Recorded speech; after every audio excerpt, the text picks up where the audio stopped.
Are we're live, Rick? We're good? And we are live. Okay. I'm going to call the special city council meeting to order on Friday, June 19th. This is a remote teleconference meeting at 12 p.m. Again, this is a special meeting. At special meetings, we do not approve minutes or generally have speakers. However, the important nature of the resolution we'll be passing, we will be entertaining some speakers at the beginning of the meeting. Clerk, call the roll. Adamzat, Here. Davis, Here. Hughes, Here. McNally, Here. Oliver, Here. Ray, Here. and Turner. Here. Okay. The roll has been called. We do have a few speakers. We are going to start with our Health Commissioner, Aaron Bishop. Aaron, go ahead.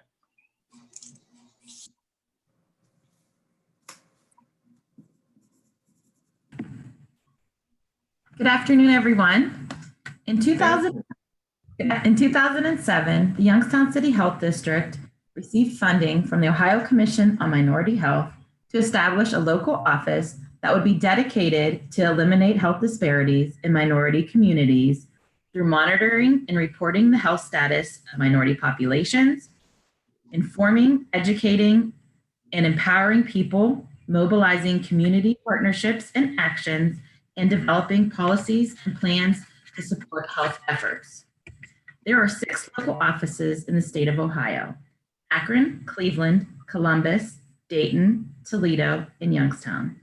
In 2014, the local office on minority health became an official division of the Youngstown City Health District. Under the leadership of Lee Green, this division has grown over the years. Lee's passion and dedication to the community continues to make this division stronger each year. The Youngstown City Health District and the local office have worked together to focus on the health issues that affect the minority populations, such as diabetes, heart disease, and infant mortality, to name a few. Most recently, during the COVID-19 pandemic, we have seen a disproportionate number of people affected by the pandemic. As public health officials, we are called to investigate and reverse those numbers. By declaring racism as a public health crisis, we can do just that.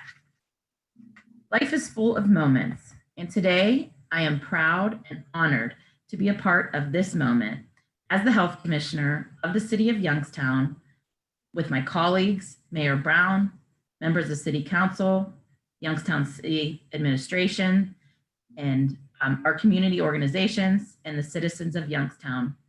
This resolution is only the beginning, and I am committed and dedicated to work to do the hard work that lies ahead. But I know I'm not alone, and I will now turn it over to my dear friend and colleague, our director of our local Office of Minority Health, Ms. Leanne Green. Thank you.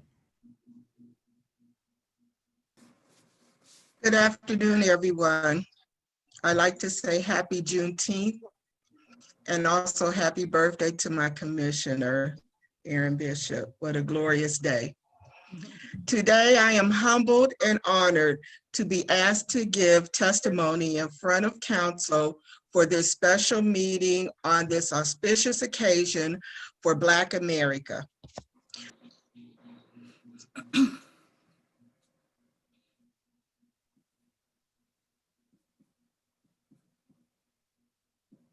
Green, you gotta unmute yourself. Lee's muted. Oh, I'm sorry. I have to start again? You didn't hear anything? We heard your introduction and mentioned happened. Aaron's birthday. You probably want to start after Aaron's birthday. My apologies. So I am so humbled today and honored to be asked to give testimony in front of council for this special meeting on this auspicious occasion for Black America as we celebrate June 19th, I'm sorry, Juneteenth. My mother, my grandmother, and myself have all personally experienced the backlash of systemic racism. On June 3rd, 2020, I was asked by Commissioner Bishop to pen the first draft of a resolution that would be introduced by the members of council declaring racism as a public health crisis. To understand my emotion, you would have to understand my journey, my family's journey, the journey of countless Black Americans. I am not sure the orator of this quote that I saw on a t-shirt that says, "I am my ancestors' wildest dreams." At this place in time, when our country is experiencing its first pandemic since 1918, racial unrest, hate crimes, and police brutality, I am proud to say that my hometown, Youngstown, is taking a stand to implement change. In the midst of COVID-19 pandemic chaos, there has been an awakening that persons of color and marginalized communities, but particularly Black Americans, have been more adversely impacted, having more hospitalizations and death per capita than any other population. This is not a new revelation for many of us that have been working in our communities and have seen the impact of systemic racism and barriers that have produced racial inequities in health. In 2019, the Youngstown City Health District, Mahoney County Public Health, Akron Children's Hospital, and Mercy Health, just to name a few, collaborated with partners and brought a national company to conduct a community health needs assessment that is posted now on our city's website. In 2018, 60% of Mahoney County and Trumbull African-American adults were diagnosed with diabetes and 58 were diagnosed with high blood pressure. 70% of African-Americans were either overweight or obese. Health inequities, participants perceived that programs, services are available in the community were successful, but there were economic, administrative, and systemic issues that caused inequities in resources available. Key barriers from focus groups participants were noted as difficulty accessing grocery stores, cost of healthy food options, difficulty with local transportation systems, cost perceived barriers to healthcare, especially pharmacy, fears of discrimination based on income, mistrust of the health system. In 2018, Mahoney County had the worst rate of infant mortality in the state of Ohio, leading the nation, the state of Ohio did, in 2012 and 2013. With all factors equal, it has been documented in research that increasing levels of cortisol contributed to complications in maternal and infant health outcomes. These increased levels of cortisol have a direct correlation to the stress Black women experience as a result of racism. It is my sincere hope that as the city declares racism a public health crisis, and the state of Ohio has designated a minority task force to address inequities, that we begin to implement and sustain programming that encourage racism dialogue and events of inclusion. It is my hope that funding will be designated to even the playing field so that Black residents and other marginalized groups are given the same opportunities to have healthy and productive lives. By the passing of this resolution, Youngstown will send the message that the city of Youngstown will begin to remove barriers that every citizen has the same advantages and access to essentials to sustain a healthy change. Thank you, Leanne. Very nice summary and bringing all that to light. Information is power, and we need to continue to educate the public on the issues. Thank you. And thank you. Councilman Ray. I will now recognize Guy Burney. He is our Serve Director. Go ahead, Guy. Thank you. Through the chair. Hello, everyone. Happy Juneteenth and happy Father's Day for those who are fathers on the line. Thank you for giving me this time, Council, and I appreciate your leadership and thought on this process as we move forward. I'm going to take some information from an article called An Unjust Burden, the Disparate Treatment of Black Americans in the Criminal Justice System. There's a gentleman named Nicholas Turner who states that the racial disparities that exist at each and every juncture of the justice system are significant and undisputable. But the reasons behind these disparities are complex and demand deeper understanding.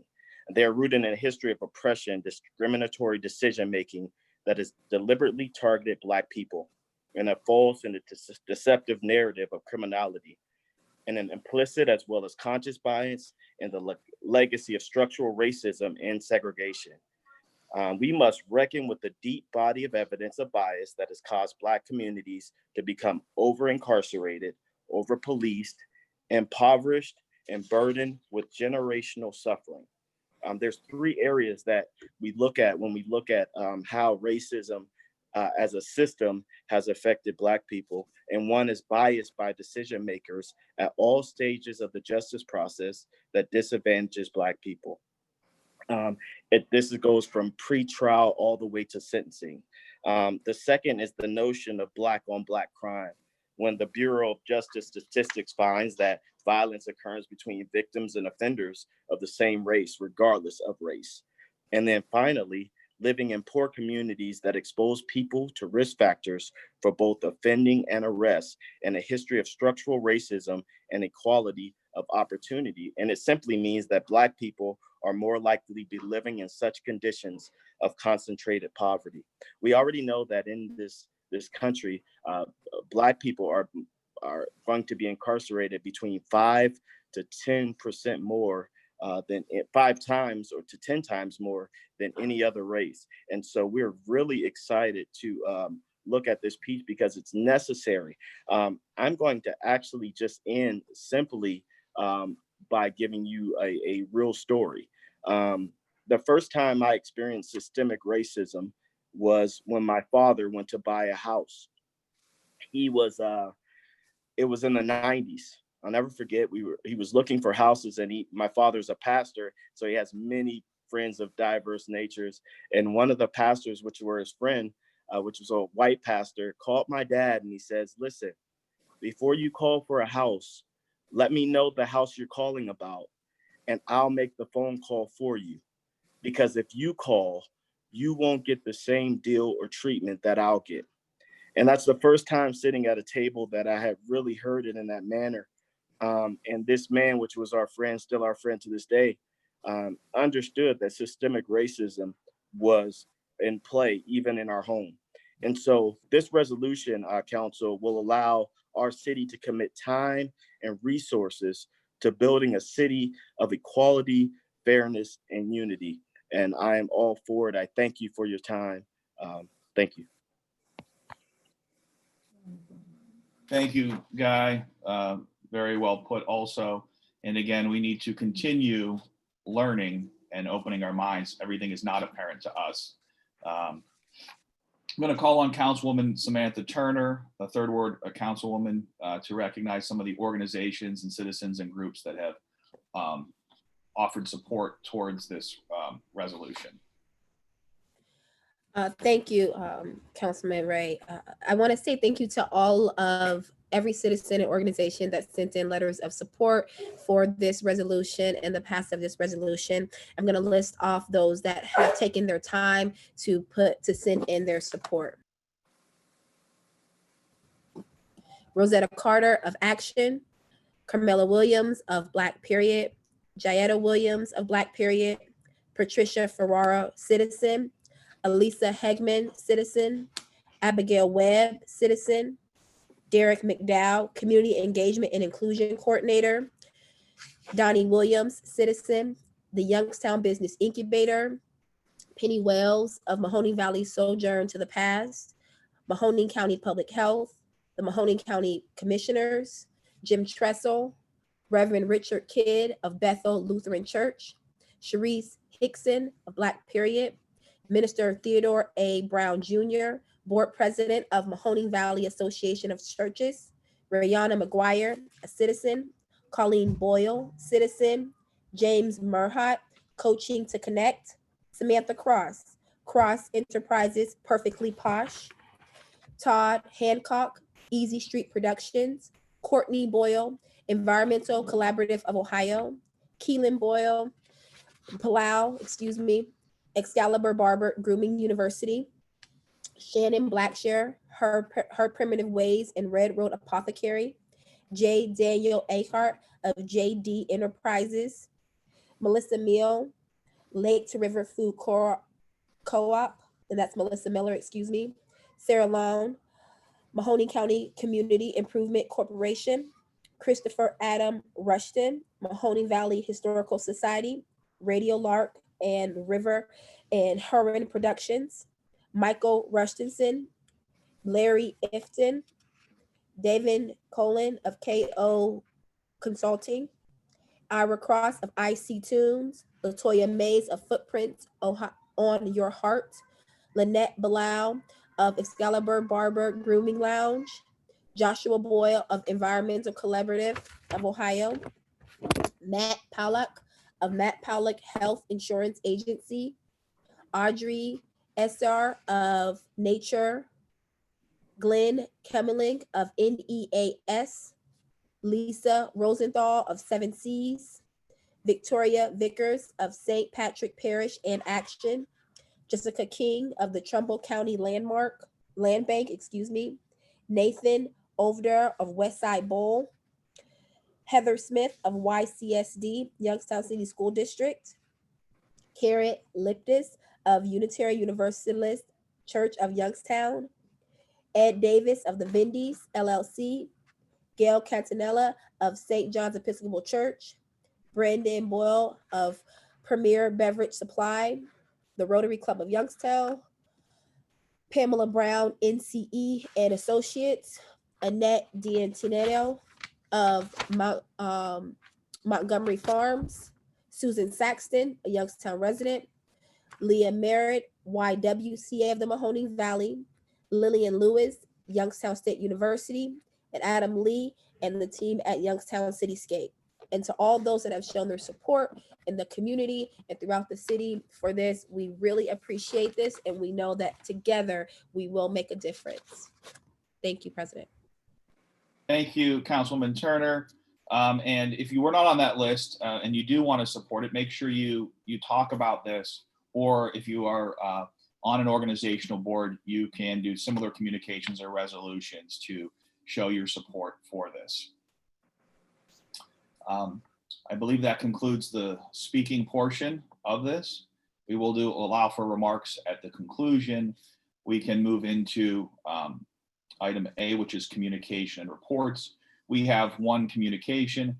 Councilwoman Davis, I will entertain a motion to receive and file the communication number 1.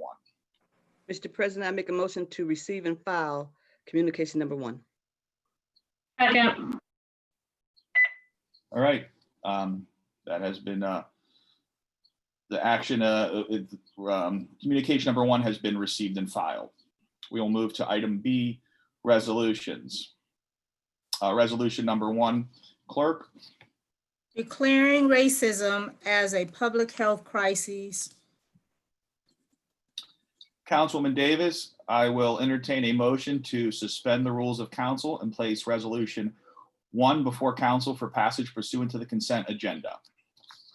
Mr. President, I make a motion to suspend the rules of council and place resolution number 1 before council for passage.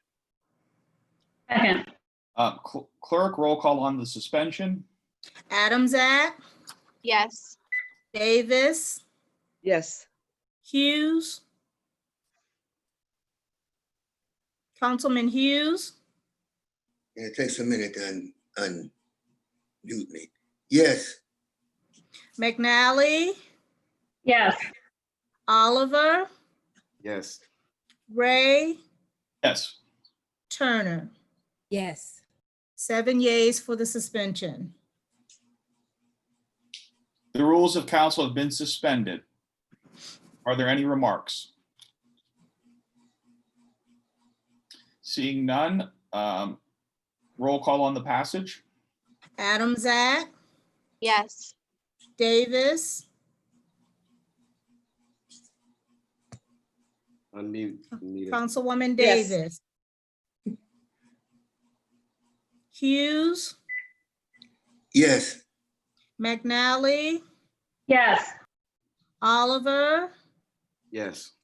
Ray, Yes. and Turner. Yes. 7 yeas for the passage.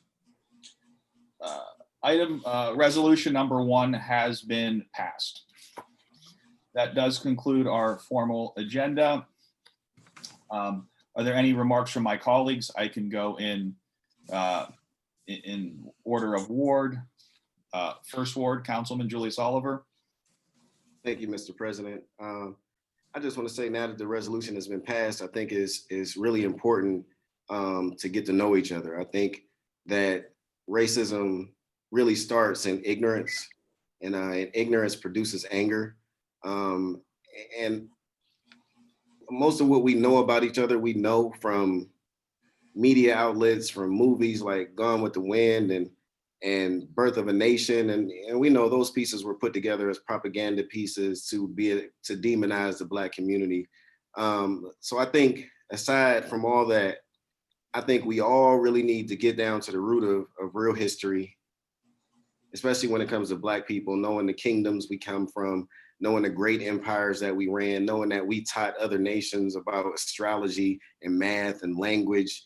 You know, if education started in our true history, I think everybody would have more respect for the Black community. So that's why I say it starts in ignorance. So if we educate ourselves about each other and get to know each other, I think that will produce a love for each other rather than a hate. So thank you. Thank you to my colleagues for passing this resolution. Thank you to Leah and Aaron for, making this happen. And let's make some change. Thank you. Thank you, Councilman Oliver. We'll move to the second ward, Councilman Jimmy Hughes. I'd like to say my appreciation for those who put this resolution together. It seems like they did a lot of work, and I want to say that, am I on there? Yeah, I want to say that that's a great appreciation from my part. And I wholeheartedly want to give my individual support for everything the resolution represents. Thank you.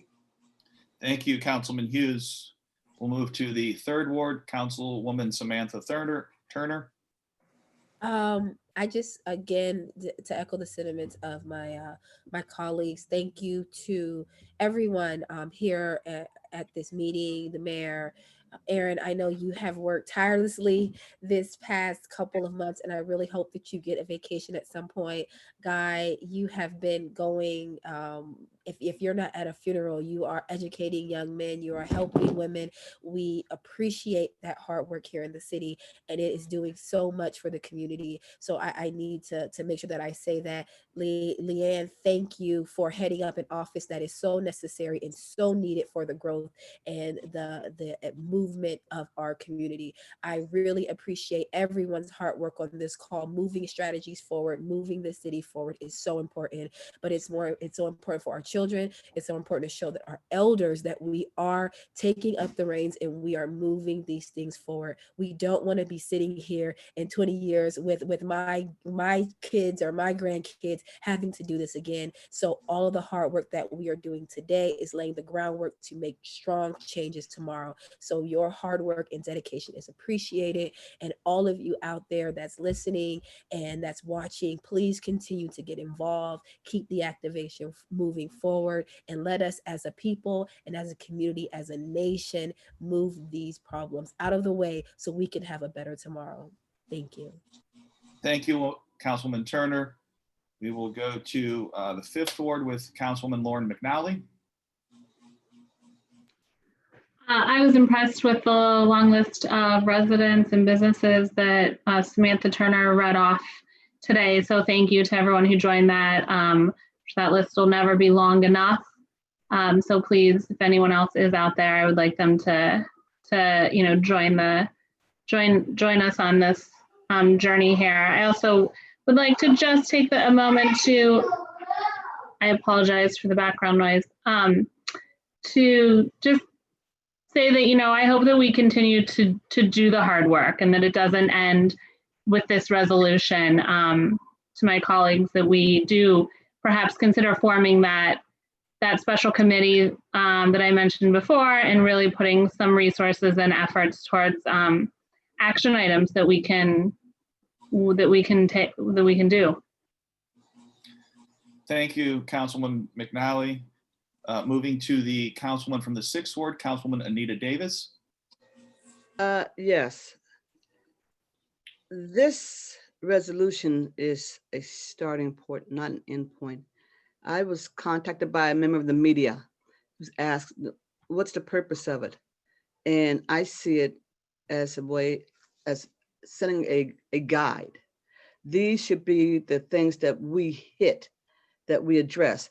It's not just words on paper, okay? It's not just feel good. We need to make these our benchmarks.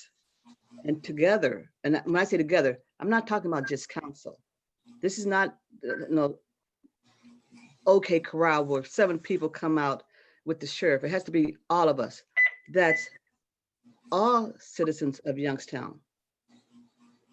If we look at this and remember what it says, that the minority community, that Black people lead in all those categories, not 1, not 2, but everyone.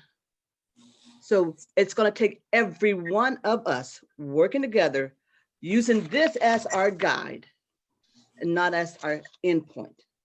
So everybody take a look at it. It's online. Thank you. Thank you, Councilwoman Davis. Moving to the 7th Ward, Councilwoman Basha Adamczak.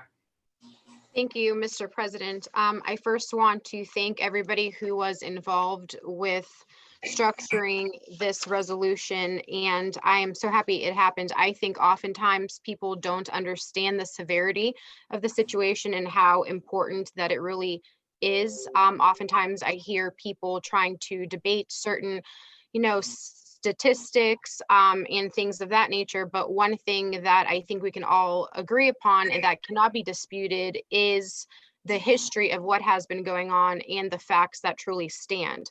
And I think now that it has come to light, because we must realize, there's not one single solution or one, ingredient that's going to magically fix everything. But what we all do have is our voice, and that's a very strong catalyst. With everything that's going on, it has gained so much attention, not only in our country, but nationwide, and our voices did that. So I think it's important to continue just educating everyone and having people to really sit back and reflect and think about it. And I can say, as a white American, I may never perhaps be able to directly empathize, but I can definitely sympathize. I can offer my voice to help what is occurring. And I think we need to continue educating people, because some people just simply don't know. It's unintentional ignorance. So now this gives us an opportunity to really educate and let people know, and hopefully people will take this seriously and come together and really do something. Like as Councilman Davis stated, this is a great starting point, but now we need to put action behind these words. And I am just really feel blessed and honored that this is happening, not only for us, but for the generations to follow. So I thank everybody. Thank you, Councilwoman Adamczak. Mayor Brown, would you like to make any remarks? I would. I want to first thank council for taking this courageous step forward to joining in, not just in the city of Youngstown, but this is statewide and nationally. But I think, as all of you have mentioned, there has to be actions. We need to make sure there's some tangible action plans, that we don't just talk about it now, put this resolution on a shelf and then walk away from it. And I think we're going to have to continue as a team. Those who signed on, I think that's a great building point for us, that we're going to all become a team, because this is not just one of our problems. It's all of our issue. I think the more that we can become more aligned with one another as to eradicate this racism in our community, and Aaron and Lee would definitely want me to say that it's about our health, it's about our education, and it's about our economy. And those health disparities that we have are all contributing to racism. So thank you guys for being so passionate about moving forward. I look forward to Youngstown being a shining star across the state and across the nation of how we can show when we come together what we can do. Thank you, Mayor Brown. Before we conclude, Councilwoman Turner, were there, I believe there was another group you wanted to recognize. And again, this is not the all-inclusive list, and we will continue to show add those who show support. Councilwoman Turner. Yes, I'm sorry. I failed to mention that we also got a great letter of support from Sarah Lowry of the Community Foundation, the Mahoning Valley Health Community, and all the foundations have stepped up to do a lot of great work in the city and to be great supports. So I just wanted to make sure that I added and recognized them. Thank you, Councilwoman Turner. I've had the honor and the pleasure of serving as president of this meeting. Our president of Council Domain Kitchen was unable to attend today, and I serve as pro tem. I also represent the 4th Ward. I share many of my colleagues' sentiments. These are conversations that we need to continue to have, and this is just a start. It's education. Councilman Oliver has always tried to broaden my horizon. We've had some great conversations over the year, but again, those are a start. I can see the emotion in everyone's face. It's weird because I can see you all with Zoom. There's a lot going on here. I think back when I'm having some of these conversations with friends, because people are like, what can we do? It's talk about it is a first step, is just making yourself aware and not just feeding the things that we've absorbed as fact all of our lives. I'm going to steal one of the 7 habits. I believe it's seek first to understand and then to be understood. Understand where other people are coming from. And that exploration is reading or learning. And get a book, Google it, find some good news sources, find the right legitimate news sources. I think that's the biggest challenge. And thanks for the example so many people in this meeting are setting. So there's nothing else that requires our attention. I will entertain a motion to adjourn. Motion to adjourn. Second. Sorry. Thank you. We are properly adjourned. Thank you, everyone.